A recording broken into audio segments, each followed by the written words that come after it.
कर्नाटक में कांग्रेस को पूर्ण बहुमत मिलने से महाराजगंज विधायक विजय शंकर दुबे ने समर्थकों के साथ मिठाई बांटकर जश्न मनाया। साथ ही भाजपा द्वारा फैलाए जा रहे नफरत के खिलाफ जनता की अभूतपूर्व जीत बताया। साथ ही कहा कि कर्नाटक में भाजपा का कोई भी धार्मिक नाटक नहीं चला और ये आने वाला लोकसभा चुनाव का ट्रेलर था। पूरी फिल्म 2024 में जनता इनका ठीक कर देगी। देखिए एक्सक्लूसिव इंटरव्यू। कर्नाटक में बड़ी मजबूती के साथ बहुमत आया कांग्रेस का, सरकार बनने जा रही है, क्या कहेंगे? देखिए, कर्नाटक का चुनाव का परिणाम देश को एक दिशा देगा, राजनीतिक विचारधारा बदलेगी। भारतीय जनता पार्टी देश के मुख्य मुद्दे से लोगों को हटा करके हिंदू मुसलमान या धर्म की आड़ में राजनीति करना चाहती है। धार्मिक भावना को बढ़ा करके, उन्माद पैदा करके, लोगों को प्रभावित करके वोट लेना चाहती है और किसी प्रकार सत्ता में बने रहने का षड्यंत्र नाकाम हुआ है। ये चुनाव परिणाम से कर्नाटक की जनता, महान जनता को मैं धन्यवाद देना चाहता हूं कि वहां स्थानीय मुद्दे प्रभावी रहे हैं।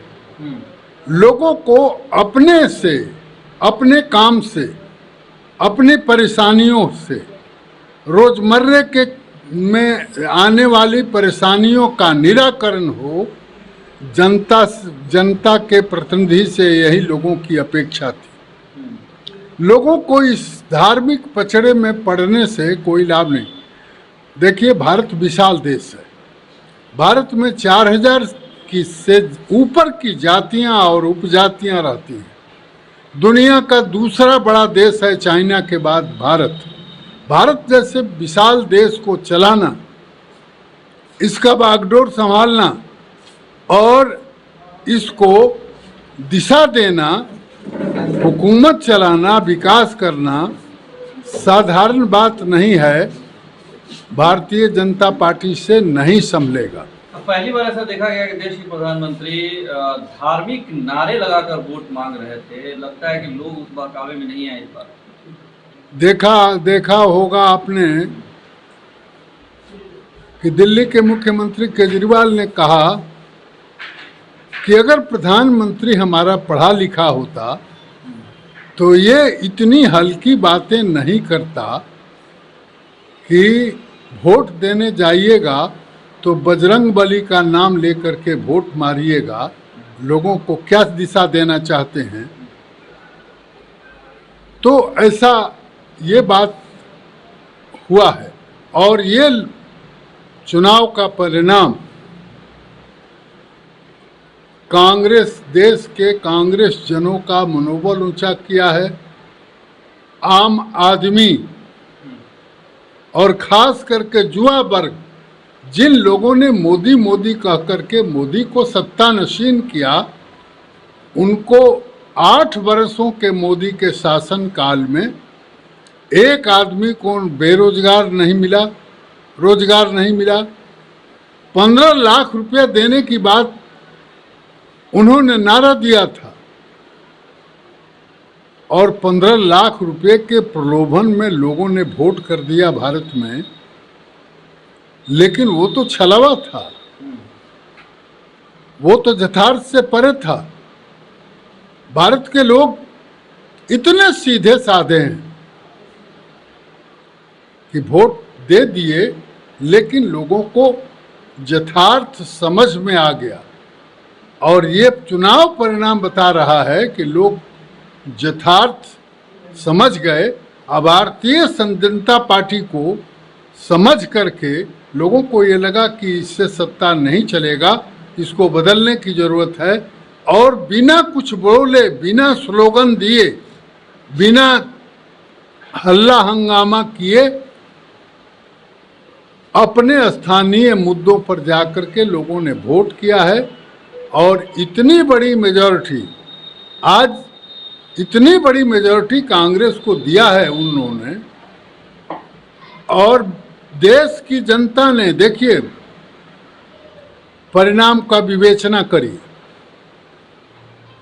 जेडीएस और भारतीय जनता पार्टी और निर्दलीय लोगों को भी जोड़ करके देखिएगा, बहुमत नहीं आ पा रहा, तो बहुमत नहीं आ पा रहा है। मतलब मोदी के आगे होने वाले कुचक्र का भी जवाब कर्नाटका की जनता ने दे दिया है कि आपको इधर उधर अब जाने की जरूरत नहीं है। हमने जो मैंडेट दिया है, हमने जो जनादेश दिया है, उसके हिसाब से मुल्क में काम होने दीजिए और मुल्क को कानून के रास्ते पर, संविधान के रास्ते पर चलने दीजिए।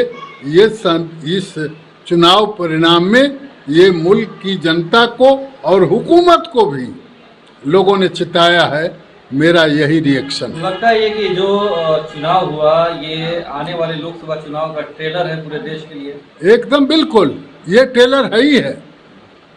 आने वाले 2024 में जो लोकसभा का परिणाम होगा, इसी मुद्दे को लेकर के लोगों को तो ये दिशा देगा। कर्नाटका का चुनाव, आपको पता है कि कर्नाटक प्लस में उठने वाला राज्य है, माइनस में देश में नहीं है। वो हमारे बिहार के तरह, झारखंड के तरह, बंगाल के तरह माइनस में चलने वाला राज्य नहीं है, प्लस में चलने वाला। मीनिंग देयर बाई कि वो राज्य धनी राज्य है, पढ़े लिखे लोग हैं, वहाँ का शिक्षा का दर केरल के बाद कर्नाटका का है। पढ़े लिखे लोग हैं, तो पढ़े लिखे लोग तो अपने बारे में मुल्क में हो क्या रहा है, इस ओर चुनाव के वक्त में चिंतन किया, विचार किया और देश को एक दिशा दिया और उसी में संदेश दिया कि हम 24 में क्या करने वाले हैं। तो वोट देने के लिए गैस सिलेंडर का आरती उतार के गया था, 400 से 1200 हो गया। देखिए, ये कह तो रहे हैं कि न तो महंगाई के मुद्दे पर आम आदमी परेशान हो गया, बिजनेसमैन, छोटे बिजनेसमैन मारे गए, किसान मारा गया, किसी को कोई लाभ नहीं हुआ 8 साल के हुकूमत काल में।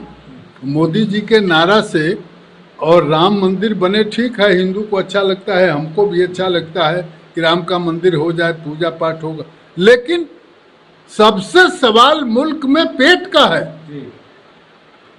इंसान को कौन कहे, जीव का भी पेट नहीं भरे तो वो इधर उधर करने लगता है। मुल्क में सवाल बेरोजगारी का है, नौजवानों की फौज खड़ी हो गई और बेरोजगार लोगों को कोई रोजगार नहीं मिला। देश की हुकूमत, दिल्ली में बैठी हुकूमत केवल सपना बेच रहा है। जब नौजवानों को सपना दिखाते रहा तो लोगों ने मैंडेट दे दिया और ये मैंडेट करारा जवाब है भारतीय जनता पार्टी के को सबक दिया है, सबक दिया है। मैंडेट के बाद देश के लोगों को क्या संदेश देंगे, सीमांचल जिले के लोगों को खास तौर पे क्या संदेश? देखिए, मैं देश के लोगों को संदेश ये देना चाहते हैं कि कांग्रेस विशाल पार्टी है। मैं नहीं कहता कि कांग्रेस में खराबी नहीं है, कमी नहीं है, हम में भी कुछ कमी हो सकती है, हम अपना सुधार करेंगे, लेकिन आज भी मुल्क में कांग्रेस जैसी कोई विशाल काया वाली, हृदय माने सहृदय और गरीबों के प्रति दर्द रखने वाला, माया रखने वाले, हिंदू मुसलमान, गरीब, उच्च नीच, सभी वर्ग को, सभी जातियों को एक रख करके, जोड़ करके चलने वाली अगर कोई पार्टी है तो मुल्क में कांग्रेस के अलावा और कोई नहीं है। कांग्रेस ही मुल्क को चला सकती है। क्षेत्रीय पार्टियां, जैसे हम लोग गठबंधन में हैं लालू जी के साथ, लेकिन लालू जी का दायरा कहाँ है? बिहार के बाहर नहीं है। ममता जी का दायरा बंगाल के बाहर नहीं है। अखिलेश जी का दायरा यूपी के बाहर नहीं है। कांग्रेस ही ऐसी विशाल पार्टी है मुल्क में जहां तिरंगा लेने वाला, कांग्रेस का नाम लेने वाला करीब करीब हर परिवार में एक न एक व्यक्ति बैठा हुआ है। इसलिए कांग्रेस कभी सत्ता से बाहर हो जाएगी अलग बात है, लेकिन कांग्रेस मर नहीं सकती। और कांग्रेस को मारने वाले, सोचने वाले मर जाएंगे, कांग्रेस नहीं मरेगी। कांग्रेस इस मुल्क के लिए जिंदा रहना अनिवार्य है। कांग्रेस ही करेगी और कांग्रेस के प्रति लोगों का रुझान बढ़ेगा। कर्नाटका में जिस वक्त चुनाव से पहले राहुल जी 1 घंटा भींग करके भाषण दिए थे, 1 घंटे में एक आदमी कहीं गया नहीं, भींग करके कर्नाटका में लाखों लोग सुनते रहे। उसी दिन अखबार वालों ने, मीडिया वालों ने कहा कि राहुल जी की बात जितना ध्यान से लोगों ने 1 लाख लोग भींगते हुए सुना है, कर्नाटक में जरूर करिश्मा होगा। लोगों ने सुना है और सुनने के बाद लोगों के मन में ये बात गुना है, सुना है और गुना भी है अंदर। परिणाम जब चुनाव आएगा देखिएगा, सत्ता बदल जाएगी। ऐसी सत्ता कभी कर्नाटका में आई नहीं। आप तो ब्रदर पढ़े लिखे लोग हैं, जानते होंगे कि किसी दल को बहुमत की जो सीमा रेखा है 113, एक दल को किसी को कभी नहीं आया। कांग्रेस को 139 आ गया। तो आखिर ये तो जनादेश है। जनादेश का एक वेग होता है और उस वेग के सामने मोदी क्या, बड़े से बड़े सियासत वाले लोग फेंका जाएंगे। मुल्क में लोकतंत्र बड़ा मजबूत है अपना भारत में, और लोकतंत्र यहाँ चलेगा। हम सब लोग इसीलिए आज कांग्रेस जन पूरा ब्लॉक कांग्रेस कमेटी, हमारे आरजेडी के भी अध्यक्ष हैं, जदयू के भी अध्यक्ष हैं, हमारा गठबंधन है। तो हम तीनों दल के लोग जिनको सूचना हुआ एकत्रित हुए और हम इसको जश्न नहीं मना रहे, लेकिन पार्टी हमारी जीती है और प्रचंड बहुमत से जीती है। इसीलिए हमको खुशी है और हम इसको फिर आगे बढ़ाएंगे। हम बिहार में भी इस गठबंधन को और भारतीय जनता पार्टी को परास्त करने के लिए 24 में हम भी अपनी रणनीति आज ही से तैयार करेंगे और आगे हम लोग बिहार में भी भारतीय जनता पार्टी का खाता नहीं खुलने देंगे। ये हमारी कोशिश जरूर होगी। बहुत बहुत धन्यवाद।